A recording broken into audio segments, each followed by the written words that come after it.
السلام عليكم ومرحبا بكم معايا في فيديو جديد. كما راكم تشوفوا حبيباتي اليوم جيتكم بهذا الحل، وعلى بالي كامل راكم مع ضغط الاختبارات وتحوسوا على حاجه اللي ما تشدش الوقت وتجي سهله وفي نفس الوقت بريزونطابل وما فيهاش مكونات بزاف وبنينه على الاخر. هاد الوصفه البنات راهي ليكم، ما تزابيوهاش، بزاف هايله. بدون اطاله حبيباتي نبداو في المكونات تاعنا. هنا اول شيء واش نحتاج؟ عندي زوج بيضات كاملين وصفار زوج بيضات، يعني بيضتين كاملين وصفار تاع زوج بيضات. هنا نحتاج دو بواط فلان كراميل. استعملت علبتين، العلبة فيها 100 غرام، يعني 200 غرام فلان كراميل. واش راح نزيد نضيف لهم هنا كمكونات؟ عندي 400 غرام تاع زبدة اللي تكون بدرجة حرارة الغرفة. استعملت زبدة لابيل. انتي حبيتي تستعملي اي زبدة توفر عندك اللي مالفة تستعمليها في الحلويات تاعك واللي توالمك في الحلوى تاعك. هنا واش راح نزيد حبوباتي؟ عندي كاس تاع كاوكاو يكون محمص ومرحي رقيق خلاص، يعني يكون مطحون رقيق. راح نضيف له هنايا قيس 3 ملاعق كبار مملوئين تاع كاكاو ورشة ملح. نخلط كامل المكونات تاعي مع بعضهم بالباتر بهذه الطريقة حتى نتحصل على قوام اللي يكون كريمي. هنا من تكون الزبدة تاعك بدرجة حرارة الغرفة راح هذاك الخليط تاعك راح بالخف يتخلط وتحصلي على خليط يكون رطب خلاص. هنا حاولي تخلطيه بيان حتى يولي رطب بهذه الطريقة. هنا واش حنزيد له حبوباتي؟ عندي فرينة. بالنسبة للفرينة ضيفي بالعقل وضيفي معاها كيس تخميرة الحلويات. الفرينة تاعك حبيبتي تكوني دققتيها من قبل طبعًا. هنا الفرينة ضيفيها بالتدريج. علاش؟ باش ما تشيحيش لاباط تاعك، باسكو لاباط هذه ما لازمش تكون ناشفة خلاص، تكون طرية نوعًا ما. هذا هو القوام اللي تحصلت عليه وهذه هي لاباط اللي تحصلت عليها. أنا واش راح ندير حبوباتي؟ ما راحش نخليها تريح تمامًا، راح نبدا نفاصونيها ديريكتومون. هنا واش راح ندير؟ حنجيب الميزان تاعي، وزن الحبة تاعي من 28 غرام حتى ل30 غرام حسب الحجم تاع المول تاعك. أنا استعملت هاد لو مول. انتي حبيبتي اذا عاد المول تاعك شوي صغير نقصي الحجم اللي عطيتهولك انا، يعني 28 حتى ل 30 غرام. نكمل نوزن كامل الحبيبات تاعي بنفس الطريقه باش تجيك الحبه تاعك كيما نقولوا بيان فيني، وما يجيش حبه اكثر من حبه، لازم توزنيهم. يعني انا ديما نستعمل ميزان باسكو الحبات تاعي يجيوني متساويين، باسكو لو كان ديري هكاك عينك ميزانك راح يجيك حبه اكثر من حبه. هنا كيما راكم تشوفوا حبوباتي راح نكملهم بنفس الطريقة. من بعد هنا واش راح نجيب؟ راح نجي ونضغط عليه بهذه الطريقة، يعني بالاستعانة بالإصبع نضغط عليه ونخليه فيد. يعني انتي كي تضغطي الحبيبة تاعك في المول لازم تتأكدي باللي هذاك العجينة تاعك ماهيش مملوءة كاملة في المول، يعني يكون خليتي شوية إسباس باسكو كي طيب راح تزيد تترفع وتنفخ. هنا بعد ما طيبتها على فرن مسخن من قبل على 180 درجة، كي تشوفيها خرجت الحمورة تاعها من الحواف وشميتي ريحة الطياب خرجيها وخليها تبرد شوية، من بعد ديموليها بهذه الطريقة.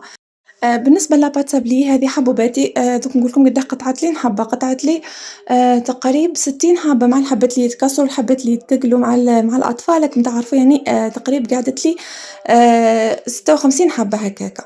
هنا واش راح ندير لحبوباتي؟ راح ندير هذا الشوكولا مون، درتها في البوشادوي بهذه الطريقة ونحاول نملأها نوعًا ما، هذاك الفراغ نملؤه ومن بعد نمسحه بالملعقة بهذه الطريقة. يعني بنفس الطريقة نكمل كامل الحبيبات تاعي. نحط الشوكولا هاذيكا ومن بعد نمسحها بالملعقة بهذا الشكل. بالنسبة للشوكولا انتِ تقدري تستعملي أي شوكولا توفر عندك. أنا نستعمل هذه تجي بنينة خلاص وفيها هذاك البنة تاع البندق، يعني بزاف هايلة البنات هذا الشوكولا. انتِ استعملي حبيبتي أي شوكولا للطلي تتوفر عندك. هنا كيما راكم تشوفوا بعد ما نكمل كامل الحبيبات تاعي بنفس الطريقة، يعني بالاستعانة بالملعقة فقط وانتِ تمسحي هذيك الشوكولا تاعك كي تحطيها كثري شوية باش كي تمسحي تجيك سوا.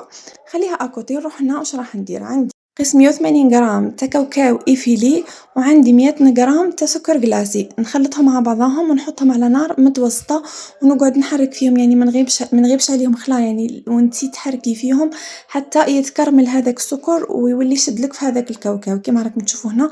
ما تغيبيش عليهم خلا والنار تكون متوسطة وقعدي تحركي حتى هذاك السكر يولي الكراميل ويلصق في هذاك الكاوكاو إيفيلي.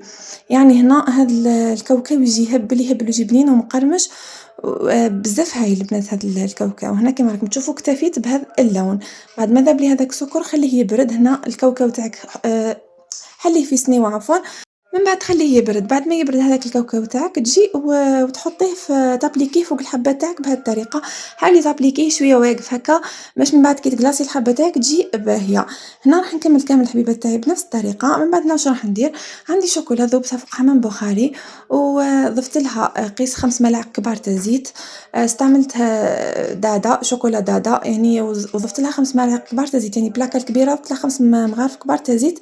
هذه البلاكة تقريبًا جلاصات لي كامل الحبيبات تاعي، كيما راكم تشوفوا هنا راح نفاصونيها بهذه الطريقة، نحطها بالاستعانة بهذه الملعقة البنات تعاوني بزاف خلاص هذه الطريقة تخلّيني نكمّل بالخف كيما راكم تشوفوا، نحاول نجلاصيها bien يعني ما نخلّيش هاذوك الفراغات منهم يبانوا، بهذه الطريقة حبوباتي، من بعد ما نجلاصيهم واش راح ندير قبل ما هاذيك الشوكولا تجف، راح نجيب شوية تاع كاكاو نفرغهم من فوقها يعني غير شوية برك ماشي بزاف باش يعطيني هاذيك الشكل واللمسة الباهية، وهذه حلوتنا لنهار اليوم جات تهبل وبنينة خلاص، فيها لاريير غو هذاك تاع الفلون وتاع الكاكاو جات بزاف هايلة ماشي حلوة بزاف وبنينة خلاص وبريزونطابل وتهبل، هذه وصلتنا لنهار اليوم، إذا عجبتكم حبوباتي ما تنساوش تعملوني بجيم أو كومونتير شباب كيما نتوما، أنا ما عليا غير نقول لكم اتهلاو في رواحتكم، نلتقي في فيديو مقبل مع وصفة جديدة وأفكار جديدة إن شاء الله.